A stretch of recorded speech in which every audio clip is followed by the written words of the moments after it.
And a large way of writing for me is finding language to gain agency over fear. What's the fear that I want to confront, and how do I find a way to make that fun and tolerable for me and my audience? My name is Dave Harris. He, him, his. I wrote the play Watch Me, and I'm currently at NPC 2021. So the tagline for Watch Me is normally, how can I get over slavery if I couldn't get over my ex? It's essentially, I think, a story of America, a story of love, a story of power dynamics, a story of like what it takes to get through history and ancestry in order to arrive at a place of perhaps understanding in all its complications. I don't know, but there's a lot wrapped up in this kind of like surreal kind of sex dream fantasy of a play. Like, in terms of what I came up with this play to work on, a lot of it was about being in community with the artists, particularly the designers. I tend to write plays that take place in a very undefined space that has normally recognizable cultural iconography, but it's not based on like a naturalist set of a house or a farm or something like that. So for me, it's really important to develop a design vocabulary for how we move from space to space while also having a unified aesthetic. One of the things I was most looking forward to about being here was the dream design meeting and working with those designers because they're all brilliant and they're really helpful in sort of creating that cohesive vision for what this looks like on stage. As I move through sort of like emotionally what it feels like, they're practically constructing what we're looking at and interacting with.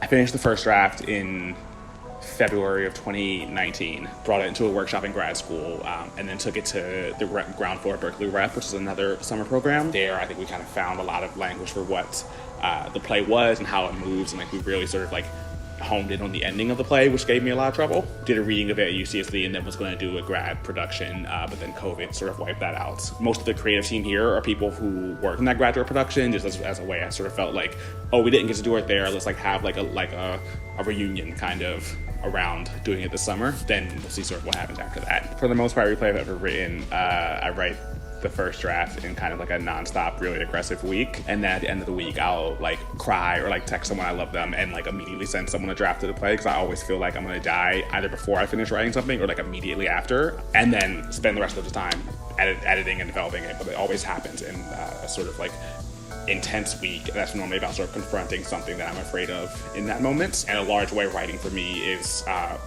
finding language to gain agency over fear. What's the fear that I want to confront, and how do I find a way to make that fun and tolerable for me and my audience? Hi everyone, my name is Lamar Perry. I use he, him pronouns, but truthfully anything said respectfully. And I'm the director of Watch Me. In terms of what I'm looking forward to, one, so the two lead actors were in the original workshop that I directed at UCSD. They were then slated to be in the production. We all know what happened to the world, so they lost that opportunity. So one, I'm really excited to give Emily and Anthony a chance to like step back into the world of this play that they've been working on for years, that like by circumstance of Armageddon or civic and social unrest, they haven't had an opportunity to dive into because they're brilliant. You know, Emily Style, Anthony Adu are two of the most brilliant actors I know. And the relationship and the chemistry between them is just so beautiful and fun to watch. And I'm always taken by Dave's language, always. I had the benefit of seeing so many of his plays in process or in different points in their incubation because of him being in grad school in San Diego. And it was particularly like the final monologue in Watch Me, and there's this moment, I don't want to spoil the ending, but there's a moment where the couple that we're watching, you know, they travel through space and through time in this like amorphous space in history, and they still find each other and choose each other, and the dialogue that happens between the two of them is just really beautiful. Contrary to popular belief, I'm very deeply sentimental, and it's this beautiful moment where you watch two people choose each other, and I just lost it. I think especially given how we're questioning relationships in the modern world, it's really interesting and really beautiful to just see a moment where two people just say yes to each other.